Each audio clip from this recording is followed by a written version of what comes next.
Hare Krishna! Welcome to our virtual Sunday feast, brought to you today from Sage Cottage in County Wicklow, Republic of Ireland. I'm Kormadas. Today we're going to continue reading from our book, The Great Transcendental Adventure, Pastimes of His Divine Grace A.C. Bhaktivedanta Swami Srila Prabhupada in Australia and New Zealand. This is episode 3 of our reading, and I'll dive straight into it. Om Agyanatimirandasya Gyananjana Salakaya Chaksurun Militam Yena Tasmai Sri Gurave Namaha Sri Chaitanya Manobhistam Stapitam Yena Bhutale Swayam Rupa Gadamayam Dadati Swapadantikam. So, The Great Transcendental Adventure. We're on chapter 1 of this big fat volume, 800 pages. Chapter 1 is entitled This Novel Idea. This is episode 3. We're talking about way back in 1970. 1970, the Krishna consciousness movement has just arrived in Australia. Srila Prabhupada has not yet taken his first step on that great southern land. Srila Prabhupada has sent Upendra Das and Balimadan Das, and gradually, young boys and girls who were planted in Australia are starting to come forward and assist them in remarkable ways.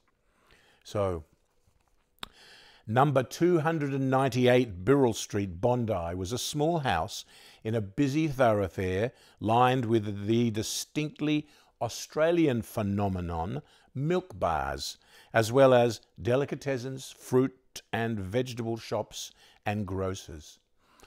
Home for many Europeans who had migrated to Australia after the Second World War, the street now hosted the Hare Krishna temple. Before long, the regular guests had readjusted themselves to the new location. As we recall in the last episode, the temple had moved because it was too small. A good sign, a very good sign, because they couldn't fit everybody in for the Sunday feast. So some of the guests said, well, we're not sure whether we can make it all the way down to Bondi. I mean, it was only, 10 or 15 minutes further away. But they started readjusting themselves to the new location. A small group continued attending the kirtans and classes on Sundays as the guests arrived for the Sunday feast with their customary offering of fruits and flowers. The devotees would greet them at the door by carefully marking their foreheads with traditional Vaishnava tilak. That's what we used to do. Balimadana reported to Srila Prabhupada about the new centre. He was feeling more settled and had mustered renewed determination to stay in Sydney. Prabhupada was happy with his disciples' new resolve. Quote from a letter from Srila Prabhupada, I'm glad to learn that you have decided to live in Sydney. Sydney is your jurisdiction. So, you cannot leave this place unless there is very urgent engagement in another place. You have got to organize this centre very nicely. Please, therefore, do everything with enthusiasm. That will satisfy me and Krishna also, and as a result of which you will be satisfied. Transcendentally, this is our position. Unquote. Actually, Srila Prabhupada maintained his whole worldwide international society, especially in these early years, by mail. By mail. Everything was via letter. And when a letter was received by Srila Prabhupada, it was a big affair. That letter would become almost public for all the devotees, and everyone gained a lot of enthusiasm and enlightenment from these letters. Prabhupada was also happy to hear that Upendra and Balimadana were trying harder to settle their differences, and that the Sydney Centre had moved to a larger and better location. All this is very good news, he said, and I beg to thank you very much. Upendra could now cook in a bigger and better equipped kitchen. His feasts had become memorable events and attracted many new guests. But still, his mind troubled him. Ever since his early days in San Francisco, Upendra had struggled with sex desire. Previously, Srila Prabhupada had advised him to stay away from rich foods. Eat starvishly, he said. Take unspiced dal and chapatis without butter. But sometimes Upendra's problems seemed insurmountable. On a particularly low day, he wrote and told Srila Prabhupada of his weaknesses. Prabhupada replied, quote, I know you are a sincere servant of Krishna, so sometimes we may do something which is not very congenial. But Krishna is so kind that one who is engaged in his transcendental loving service is corrected immediately from within, as Krishna is sitting within everyone's heart. So you may have gone there with great responsibility on behalf of Sri Chaitanya Mahaprabhu, and you are trying to convince people about the importance of Krishna consciousness, and that will make everything nice and in order. So far as responsibility is concerned, there is an action described in Bhakti Rasamrita Sindhu to be executed by the devotee, which is called Krishna Arte Akila Cheshta, which means to take all kinds of responsibilities for Krishna's sake. Sometimes I think that, let me go back to Vrindavan, in that peaceful situation, to live without any responsibility. Still, in this old age, I take the responsibility of managing our quite big worldwide institution, and I have to reply to so many letters from different devotees to give them instructions. As an old man, I can take relief from this work immediately, but for Krishna's sake, I am pulling on, even though there is some personal inconvenience. So, let us act in that way altogether for Krishna's sake. End of letter. Chris and Christine. You recall Chris and Christine were becoming interested in Krishna consciousness. I gave you a sneak preview and I told you that Chris was to become Charudas and Christine was to become Vaibhavi Devidasi. You may know these very famous devotees that do wonderful work in Utah to this very day. 50 years they've been married. Chris and Christine still didn't think that a residential street in middle-class Bondi was a wise choice for a location as a temple. Nevertheless, although still living in Potts Point, the couple took the bus to Bondi twice a week and enjoyed hearing Upendra and Balimadana lecture. One day, they decided to make an experiment. Chris recalls, we asked if we could spend just 10 days in the temple. And it was at that point that Balimadana sat us down and told us that there were 4 regulative principles.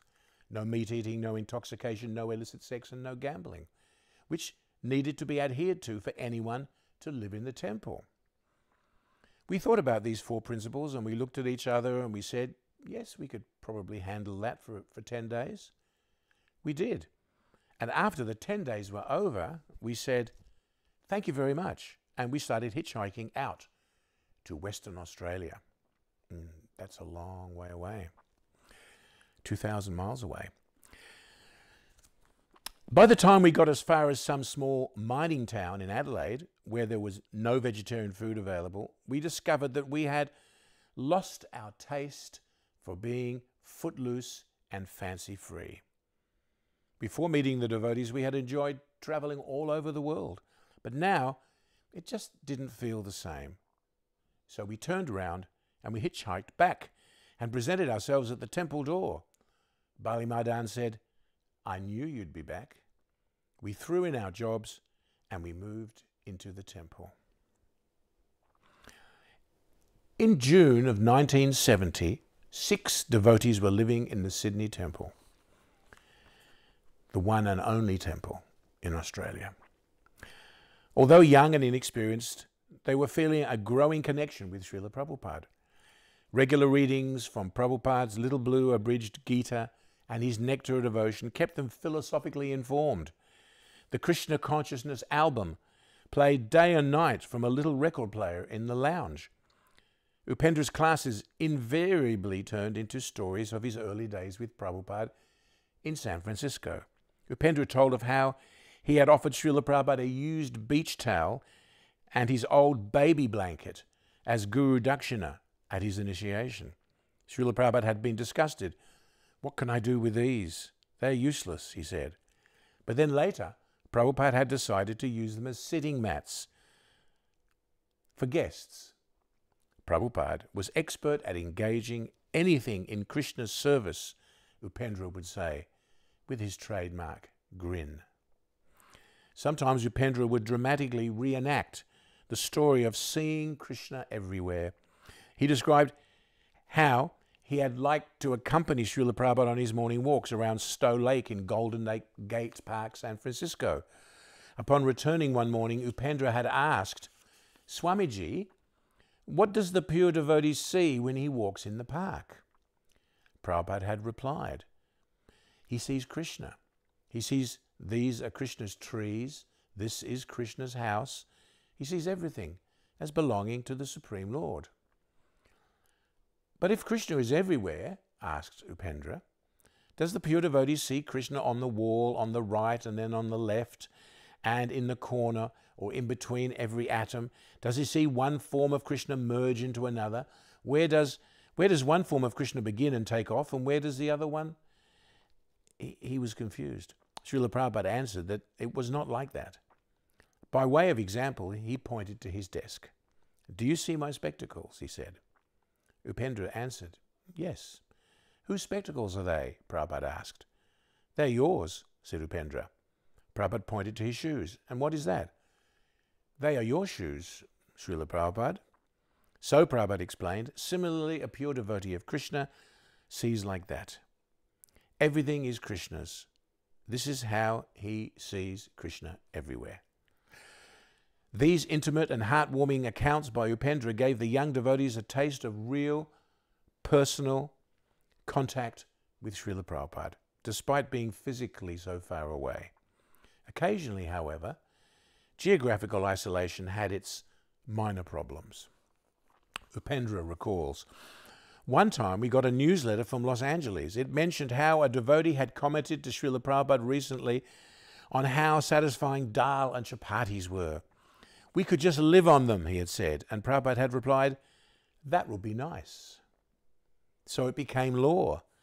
This is what Prabhupada wanted, and our staple diet was now to be only dal and chapatis. We were horrified. How could you just live on dal and chapatis? So we decided to cheat. We put every conceivable vegetable in the dal and gave every devotee a huge pile of thick, hot, buttered chapatis. We went on that way for about a month until we heard one day, just by the way, that someone had said, oh, we gave that up after a few days. It didn't work, but no one had bothered to tell us. The devotees had thought Jan, and I don't think I told you last time, but Jan was to become Jagatarini Devi Dasi, the wife of Sriman Burjan Prabhu. The devotees had thought Jan a promising candidate for Krishna consciousness. Bali Madan had informed Srila Prabhupada about her in a letter to which Prabhupada had replied, quote, Krishna has sent you already some help in the shape of a nice actress who is willing to help in any way. Please try to convince this girl about our philosophy.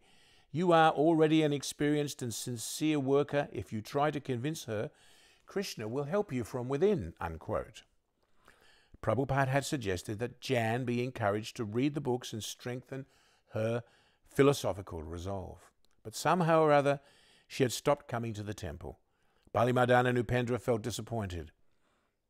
One Sunday feast in mid-June, however, Jan turned up at the temple with her parents. They had come from Melbourne to see her off on her departure to Los Angeles to further her acting career. Her parents found the temple interesting, and Jan, feeling her attraction for Krishna consciousness rejuvenated, regretted having not come around the temple more often. Jan recalls, once again, in their company, I felt quite at home at the temple with the devotees. But now I was leaving. Before going, one of the girls gave me a ballpoint pen wrapped in blue silk as an offering for Srila Prabhupada. Since you're going to LA and Prabhupada is there, could you give it to him? She had asked. Upendra wanted me not to fall in mire in Los Angeles and said that he would write me. I thought, well, I can probably easily drop the pen off at the temple and then that will be it. But when I got to Los Angeles, I investigated what career opportunities were available in Los Angeles, and it appeared much more complicated than I had ever expected. After a week, Upendra's letter arrived reminding me, please go to the temple. So I went to the temple on Watsika Avenue, only to give Srila Prabhupada that pen. But I never left. Bill had been living in the temple now for several months. It seemed obvious that he was serious about advancing in Krishna consciousness. Quiet but sincere, he was eager to serve. Balimadan decided to recommend him for initiation. Soon, Bill received his initiation beads, duly chanted on by Srila Prabhupada, and his new name, Upananda Das Brahmachari. As was his habit, Upendra regularly had questions for Srila Prabhupada. Now that there were boys and girls living together in the same temple, Upendra wondered what should be the standard of association. Intelligent question. He also thought that it would be nice to call devotees by temple names. Did Srila Prabhupada approve? It was a common Australian habit to change people's names. Sometimes in material life, John would become Jono and Bill would become Billo or Billy. So it was an Australian habit to call you by some slang name. So in Australia, Upendra got the idea, we'll call someone by some spiritual name, even before they got initiated. Did Srila Prabhupada approve? Asked Upendra. What was the secret of speaking nicely on the philosophy of Krishna consciousness? He wrote. Would it be possible for Srila Prabhupada to come and live in Australia for an extended period? All their inquiries were sent to Srila Prabhupada on the 15th of June in a letter. 10 days later, Srila Prabhupada replied, we must stick to our Krishna consciousness business in all circumstances, wrote Srila Prabhupada. This determination will make us successful. Although, according to the Vedic system, there is a restriction that boys and girls should not freely mix, the brahmacharis are strictly prohibited to talk with young women, but in the Western countries, this rule is not valid. As such, we have to accept both boys and girls in the same standard. But if each of us follow the regulative principles and chanting of the mantra, hardly there will be any chance for sex indulgence. So we have to be a little careful about it, and Krishna will help us. I do not know why your wife has not yet got her visa. Prabhupada continued, the devotees who are trying to join our movement may be called by some Vedic name, but ultimately change of name will take place by some initiation. In the meantime, there is no harm in calling them by some suitable good names. Sometimes big, stocky guys, that we would call them Beamer and etc., etc. That was an Australian habit. I think it was a habit other places too. But anyway, sometimes Prabhupada wasn't so encouraging. This time he said there's no harm in it. The devotees who were trying to join our movement, yes, we read that. Speaking, Upendra asked how to speak in public. A very good question and a very good answer here. Prabhupada replies, speaking or anything all depends on practice and study. I remember when I was first called for speaking by one of my senior godbrothers. This would have been in the 1920s. I felt very much hesitating because I was not practiced to speak. Later on, by speaking and hearing or reading, I got experience, and now we can speak 45 minutes, 50 minutes, or 1 hour at a stretch. So you have to read our books very nicely and gather thoughts, and then you can speak for hours without any difficulty. It requires practice. So read your books carefully, especially Nectar of Devotion, now published, and practice speaking. It will be all right. Regarding Upendra's question about coming to Australia, the translating work cannot be transferred everywhere. It is not possible because of my regular work. I must reference of the books, which means I shall have to carry with me so many books and other things. So I have no objection to doing this, but by such action the work will suffer. So I can go to Australia when you are fully equipped for some time, and again come back. I have never seen Australia, so naturally I am inquisitive. But in that case, you will have to provide for at least 2 men's double journey airline tickets. I wish that your centre may be strengthened more and more, and if by next January, as you have stated, you'd like me to go there, certainly I shall go for some time. Prabhupada added, the actress girl, Jan, has arrived here. She has presented me with 1 ballpoint pen, and she has also transferred traveller's checks to the amount of $500 to the society. She appears to be very nice, an intelligent girl, and we are trying to engage her for some dramatical performance on the basis of Lord Chaitanya's pastimes. One day in the middle of July, Tirthapada Das arrived from London. On Srila Prabhupada's recommendation, Mukunda had arranged his voyage to Australia via the British government's Assisted Passage Scheme. For £10, British citizens could migrate to Australia. That's how I got to Australia, with my mum and my dad and my 2 sisters, £10 each, and they would fly you or ship you to Australia. Flying took 3 days, and by boat it took 2 months. So we took the quick way. So that's how I ended up in Australia, being born in England. So for £10, British citizens could migrate to Australia. So he had come, and he was ready for active service. Tirthapada was expert in many fields. He was a good cook, a carpenter, and a preacher. And especially he was good at street Sankirtan. He was a great Mridanga player, in fact. If you listen to the Radha Krishna Temple album, and there's the Govinda Jai Jai Gopala Jai Jai track, you can hear a really cooking Mridanga beat. That's Tirthapada. But as the street chanting increased, so did police intimidation and arrests. Upendra informed Srila Prabhupada, who replied, regarding harassment of our devotees, yes, this is not a new thing in the history of the world that preachers are sometimes persecuted, but at the present status of civilization, I do not think anybody will be crucified like Lord Jesus Christ. Hiranyakashipu persecuted his own son, who was only 5 years old. So the demons and the atheists are always prepared to give trouble to the devotees. Sometimes the demons, like Kamsa, are prepared to kill God even. During Lord Chaitanya's time, Thakur Haridas was also persecuted and put into jail. Not only that, but he was whipped in 22 marketplaces. But still, the demons could not come out successful in the snubbing down of the Hare Krishna movement. So do not be worried about this. Go on with your business. Krishna will give you all help. Rest assured, simply stick to your work seriously and sincerely. End of quote. In a letter to Bali Madan, the same day, he added, Upendra has requested me to go there by January next year. So if you can make all arrangements complete by that time, certainly I shall go and install the deities as I did in London. Unquote.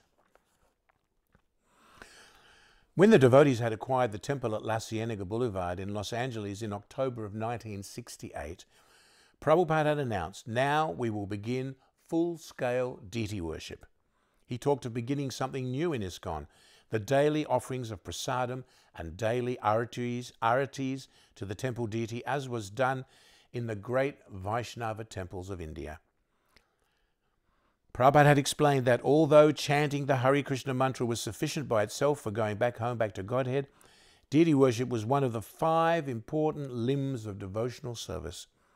Since people in Kali Yuga are restless, deity worship was recommended for their purification. Prabhupada had turned to some of the women disciples who seemed particularly inclined and instructed them how to sew ornate dresses for the deity, decorate the altar, and cook for the deity. By the time ISKCON World Headquarters had been established at the new Los Angeles Temple in Watseka Avenue, where it is to this very day, on the appearance day of Srila Bhaktisiddhanta Saraswati, February 1970, deity worship was in full swing. The pujari or temple priest woke the deity or archa vigraha early in the morning, and the first arati, Mangala arati, was held 1.5 hours before sunrise, after an offering of milk sweets. At arati, the pujari would consecutively offer in clockwise circles before the deity, burning incense, lamps, water in a conch shell, a clean handkerchief, fragrant flowers, a yak-tail whisk, and a peacock feather fan, while ringing a bell in his left hand. Similar aratis were performed throughout the day after offerings of carefully prepared foodstuffs. The devotees took the remnants of those offerings as the deity's prasadam. At night, the deities were put to rest. Prabhupada had insisted the devotees understand that the archa vigraha is actually the Lord himself, and he is the proprietor of the temple, stressing that the devotee should serve him just as a king is served in his palace. Srila Prabhupada added a salutary warning. If the devotee's enthusiasm to worship the deity waned, offences will be committed. Under those circumstances, the temple worship might even appear as drudgery or even idol worship. If, however, they worshipped sincerely, Prabhupada added, then worship of the Lord in archa vigraha form would naturally increase their Krishna consciousness. When the first Australian temple had opened in Potts Point, deity worship had, apart from kirtan, simply amounted to offering incense and whatever food was cooked. This offering was done on a very basic altar before a picture of Srila Prabhupada and Lord Chaitanya. At Bondi, a small set of deities of Lord Jagannath, Balaram and Subhadra had been mounted on a small altar as an addition, and offerings of lamps and flowers were now included. When they heard all the latest developments in Los Angeles, the Sydney devotees realized that they had a long way to go.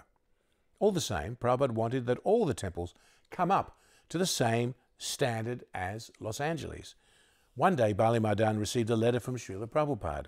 Quote, "At the present moment, I'm concentrating my energy in this Los Angeles center as the ideal for all other centers in respect to deity worship, arati, kirtan, and other necessary paraphernalia. As I have curtailed my moving program, I wish that you may come here at your convenience and stay here for a few days to see personally how things are going on. And by meeting with me personally for the necessary instructions, I hope simultaneously in all centers that activities be of the same standard." End of quote. Under the guidance of Tirthapada, the Sydney devotees built an improved altar, in fact, and introduced some simple new standards. They sent photographs to Srila Prabhupada, who wrote back, "I have seen some pictures of your side. It appears that the altar is very nicely made." Prabhupada assured them that if they tried to improve things in Australia, Krishna would give them all facilities. The latter half of 1970 set many other changes in Srila Prabhupada's International Society for Krishna Consciousness. While staying at his new headquarters in Los Angeles, Srila Prabhupada had revealed plans of expanding his movement in 3 new ways. First, by establishing a governing body consisting of 12 hand-picked disciples, all of ISKCON's affairs could be managed. In June, he had written Brahmananda, "Now my desire is that I completely devote my time to the matter of writing and translating books. An arrangement should now be done that our society be managed automatically. I think we should have a central governing body for dealing with important matters." End of quote. Secondly, Srila Prabhupada also spoke of initiating more sannyasis to travel widely and train others. And thirdly, to ensure that his books were regularly and properly printed, he wanted to form a special committee in charge of book publication. On the 28th of July 1970, Srila Prabhupada established his Governing Body Commission, GBC. He dictated a letter as follows: "Now we have got 34 branches enlisted herewith. As we have increased our volume of activities, now I think a Governing Body Commission herein after referred to as the GBC should be established. I'm getting old. 75 years old. Therefore, at any time I may be out of the scene. Therefore, I think it is necessary to give instruction to my disciples how they shall manage the whole institution. They are already managing individual centers represented by one president, one secretary, and one treasurer. And in my opinion, they are doing very nicely. But we want still more improvement in the standard of temple management, propaganda for Krishna consciousness, distribution of books and literature, opening of new centers, and educating devotees to the right standard. Therefore, I have decided to adopt the following principles, and I hope my beloved disciples will kindly accept them. End of quote. Srila Prabhupada then listed 12 men who would form the GBC. As far as his sannyasi disciples were concerned, Prabhupada wrote, "They have also got a very important duty to perform in this connection. The sannyasis will travel to our different centers for preaching purposes, as well as enlightening the members of the center for spiritual advancement." Next day, Srila Prabhupada drafted another statement naming 3 senior disciples as trustees of his new Bhaktivedanta Book Trust, henceforth known as the BBT. Srila Prabhupada wrote, "The Bhaktivedanta Book Trust account will be used to publish my books and literatures and to establish temples throughout the world. Specifically, 3 temples are to be established, one each in Mayapur, Vrindavan, and Jagannath Puri." End of quote. The changes in ISKCON's management structure at first appeared not to directly affect Sydney Temple. But one day a letter from Srila Prabhupada announced unexpected news. Bali Mahardan had been named as a newly appointed member of the GBC and had been given charge of Southeast Asia. Prabhupada requested Bali Mahardan to come to America immediately and then accept his new portfolio by travelling widely in Southeast Asia. Upendra wondered how he would cope with running the temple without Bali Mahardan. And he wrote to Srila Prabhupada, adding his usual list of questions and personal problems. This time, however, Prabhupada's reply indicated a change of mood.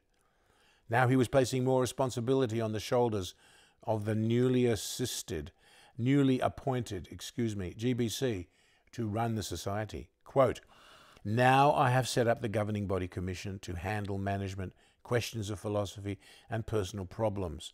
These things are too much botheration for me. I simply want time to write books to satisfy my Guru Maharaj. If Bali Mahardan Prabhu has gone to open still another temple, that is certainly good news. Kindly remain there and teach Upananda Das by nice example and work together with the devotees there. If we work hard for Krishna without personal consideration or ambition, then we shall be assured of success. Tomorrow I'm leaving for Hawaii on the way to Japan. After some time, our Sankirtan party, including 5 of my disciples, will go on to preach in India. Meanwhile, kindly push on our Sankirtan program and distribute much literature and prasad as possible." End of quote. Upendra now resigned himself to working without Bali Mahardan's direct assistance and with the help of Tirthapada, managing the Sydney temple himself. Christine was starting to utilize her artistic talents in Krishna's service. As a graduate from the London School of Fine Arts, she demonstrated an expertise for producing first-class oil paintings. She was fast and not too finicky or temperamental about her art. Srila Prabhupada appreciated those qualities in an artist. He had expected those commissioned to paint illustrations for his recently published Krishna book, Volume 1, to produce at least 1 painting per week. Christine was not that fast, but she was enthusiastic. Bali Mahardan had asked her to paint a picture of Srila Prabhupada's spiritual master, Srila Bhaktivedanta Saraswati. The painting was sent to Srila Prabhupada in Tokyo, who received it and placed it on his altar. "Please convey my thanks to the girl," he wrote.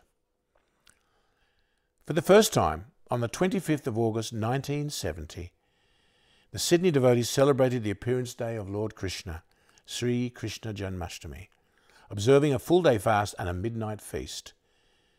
The day after, they celebrated the appearance day of His Divine Grace A.C. Bhaktivedanta Swami Prabhupada, the Sri Vyasa Puja, with a simple ceremony and feast.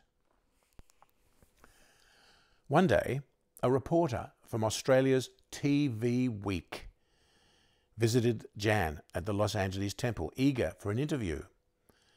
The movie premiere of Ned Kelly had come and gone. Ned Kelly was a film that she had starred in with Mick Jagger. Jan happily engaged in temple services now and hadn't bothered to attend the opening night. She now saw her acting career in a different light. The reporter was eager to write an article about Jan's new life. Jan patiently explained her newfound realizations, adding a humble request that the reporter please write an accurate account. Something that many reporters are not expert at. For the devotees of Sydney, chanting on the streets was a way of life, and they did it with full enthusiasm. I remember as a schoolboy, I was walking through Bondi Junction one day and I saw the devotees sitting down outside Grace Brothers chanting Hare Krishna. And somebody handed me a card which said Sunrise Meditation and the Maha Mantra printed on the back with some details. And I took it. That was my first contact with the Harinam Sankirtan. But I was still at school. I was shopping with my mum and dad in my shorts, and I walked on. For the Sydney devotees, chanting on the streets was a new way of life, and they did it with full enthusiasm. They were more mobile now. A new blue Volkswagen Kombi van enabled them to travel quickly and efficiently to various city locations. Upananda recalls, one day a huge crate of musical instruments arrived from India. We were ecstatic. Handsome new clay mridangas would add power and authenticity to our daily Harinams. Upendra sat us all down and taught us how to play the kartals properly and discussed how we could improve our street presentation. Upendra had insisted that the devotees not look dishevelled. I was noting the other day to a devotee how our Sankirtan parties here in Ireland look so dishevelled.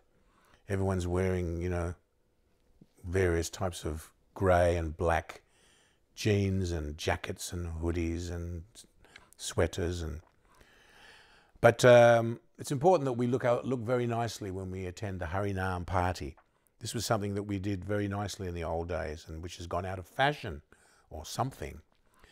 Upendra had insisted that the devotees not look dishevelled, but rather they dress in clean, neat attire. The men now wore matching brown sweaters and nicely pressed dhotis. The ladies all wore saffron saris. Upendra personally choreographed the dancing. It looked appealing. They would chant 2 by 2 through the city streets, and when standing still, danced the Swami step. Prabhupada had instructed his disciples how to dance like this in the early days of 26 2nd Avenue. Holding their arms above their heads, they would swing their left foot forward across the right foot and then bring it back again in a sweeping motion. Then they would swing their right foot across the left in reverse. At the same time, they would swing their bodies from left to right, left foot to right foot to left foot, in time with the 1, 2, 3 rhythm. Many office workers would lean out of the windows as the Sankirtan reverberated off the tall city buildings. The Sankirtan party was becoming a regular daily sight in downtown Sydney, and Chris and Christine were amongst the most enthusiastic of the chanters. Chris recalls, when we moved into the temple, I don't think we fully realized how much of a missionary movement Krishna consciousness was. I envisioned that what I was turning back to was a monastic, cloistered way of life. I based this assumption on the fact that the temple chosen by the first missionaries was far removed from the, quote, madding crowd.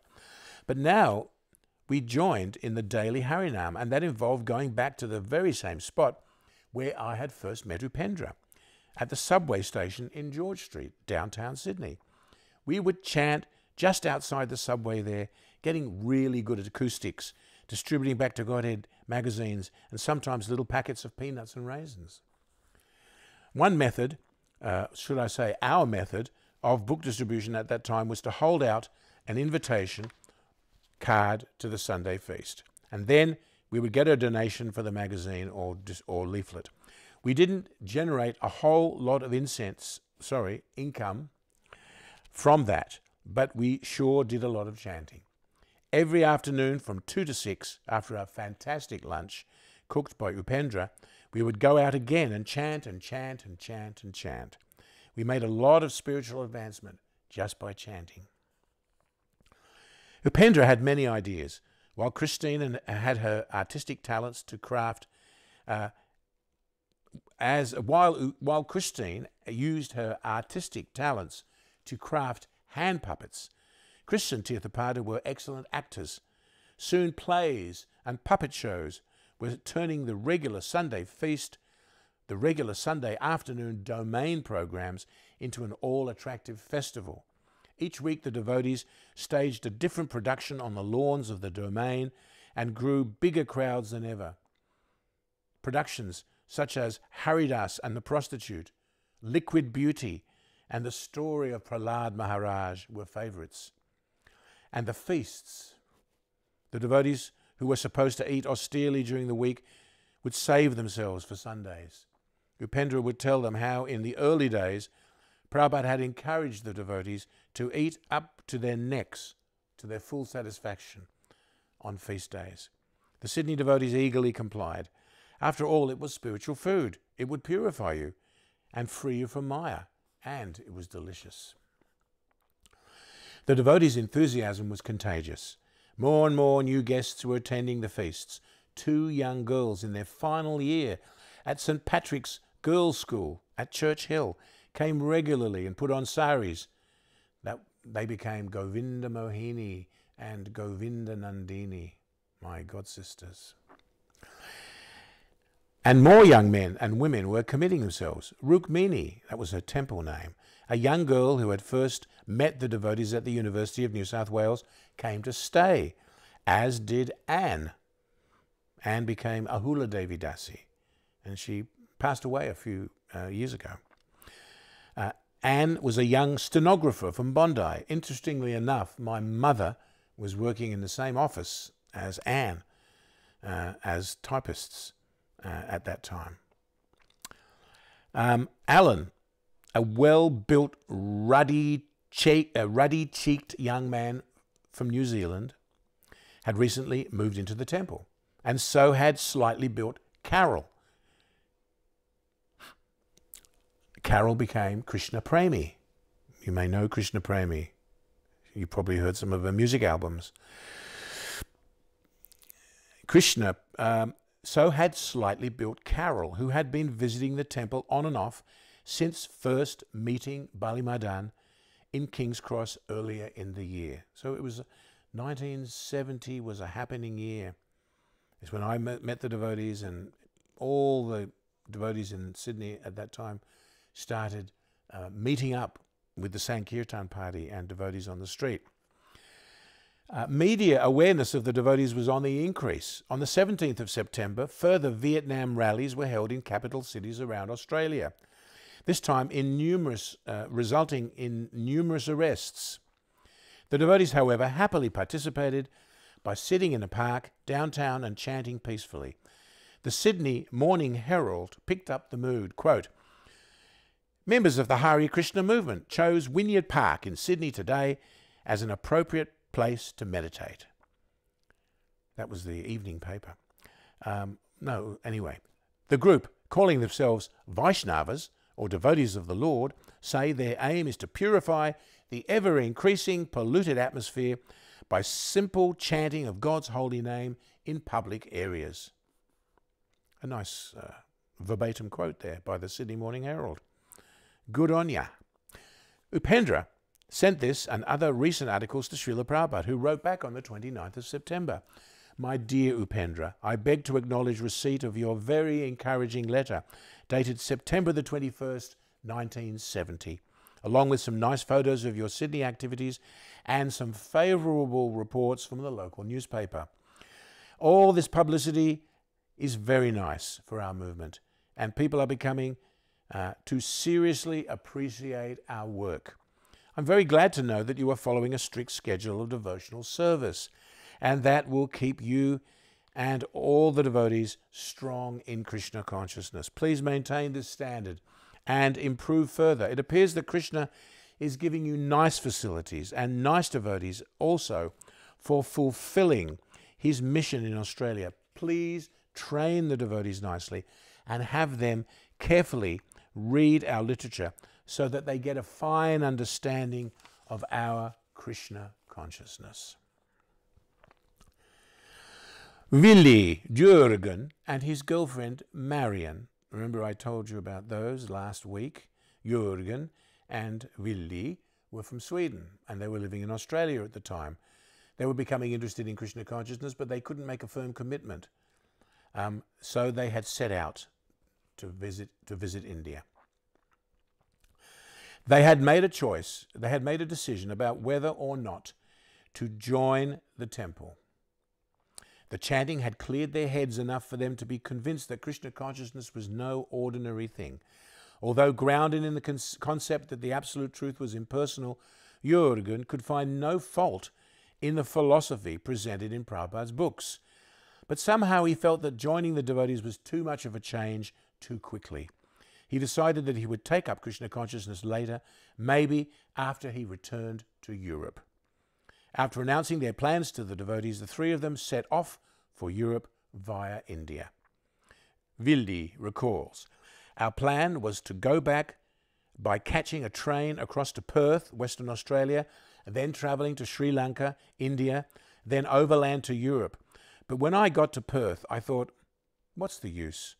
I'm not interested in all this travelling anymore. So although my friends continued on, I returned to Sydney and moved into the temple." Willi went back to the Sydney temple and joined as a brahmachari. So now the temple numbers were increasing. At this time I started coming around the temple. Not this temple though, they'd already moved again, but we'll hear about that. En route to America, Bali Madan had stopped in Fiji and visited Suva and Lautoka, where he was able to make contacts and do a little preaching. He could see that the Fiji Islands would be a very good field for spreading Krishna consciousness. After his trip to America, Bali Madan briefly returned to Sydney before setting off to Hong Kong, Singapore and Malaysia, part of his new GBC zone. While in Sydney, Bali Madan spoke to Upendra, encouraging him to go to Fiji to start a temple. Upendra thought about it and agreed. Since his wife had still not been able to join them in Australia, he would go to Suva and meet her there. Chris recalls, "So, early in October 1970, I found myself driving Bali Madan and Upendra to the airport to fly off on their respective missions. It was there in the car that Bali Madan confirmed that he wanted Tirthapada to be the Sankirtan leader and me to be the temple president. It was hard enough to take that both of these senior experienced men were going away and leaving us, but me, the temple president, I'd only been in the temple a short time. I was not initiated and knew very little. But there was no one else to do it, so I agreed." End of quote. In mid-October, Tirthapada wrote Srila Prabhupada with an update of recent news from Sydney. Srila Prabhupada's reply stressed personal purity. Quote, "It appears that your preaching is going on nicely. The standard of purity which I have introduced in the Krishna consciousness movement will give you a real spiritual strength needed to preach. If you will simply stick to your principles, you will gain the respect of the whole world, and our preaching work will be successful." End of quote. Prabhupada encouraged the Sydney leaders to maintain the program of temple worship, distribution of prasadam, Sankirtan on the street, distribution of books, and studying and working for Krishna in order to make everything as nice as possible. He wrote, "The school, college and university students are very receptive to this movement, so we must present them with an excellent example. They are very intelligent, and that experience has taught them to be cautious. So if you keep all your programs to the standard, as I have already instructed in so many ways, then they will easily become satisfied that this is the real way of life for any intelligent person. Krishna consciousness. Tirthapada had enclosed news of another first for Sydney. Excuse me. The devotees held their first marriage ceremony in the backyard of the Birrell Street Temple. Upananda married Anne amidst newspaper reporters, friends and relatives. Srila Prabhupada added as a postscript in his letter to Tirthapada, I have seen the news cutting, and I am very glad that Upananda and Anne are now happily married in Krishna consciousness. Please offer them my full blessings to work together in mutual cooperation for advancing in Krishna consciousness. However, in future, if you kindly take sanction for such marriages beforehand, that will be in the proper way. Towards the end of October, Chris felt that they needed to move the temple to a more populated area. Chris, I felt we shouldn't be stuck out in Bondi anymore. I figured if we were going to the trouble of chanting and advertising the Sunday feast, it should be somewhere where people could easily get to. I found a storefront in Paddington, a vibrant inner city suburb of Sydney, with a basement, ground floor, and upper story. We immediately got huge successes at the Sunday feast. We would get an average of about 120 people, double that of Bondi, and a lot of people would come early to help out.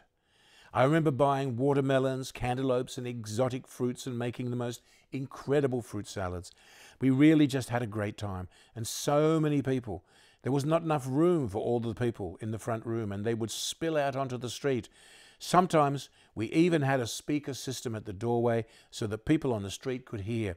Then there were people in the back room, so we set up a speaker there too. These were exciting times.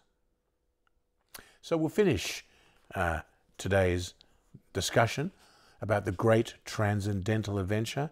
This brings episode 3 to a close, and we invite you all to tune in next time for episode 4 of the exciting news of the beginnings of Krishna consciousness in Australia. Thank you very much. Hare Krishna, Krishna Krishna, Hare Hare. Hare Rama, Rama Rama, Hare Hare. Jai, all glories to Srila Prabhupada.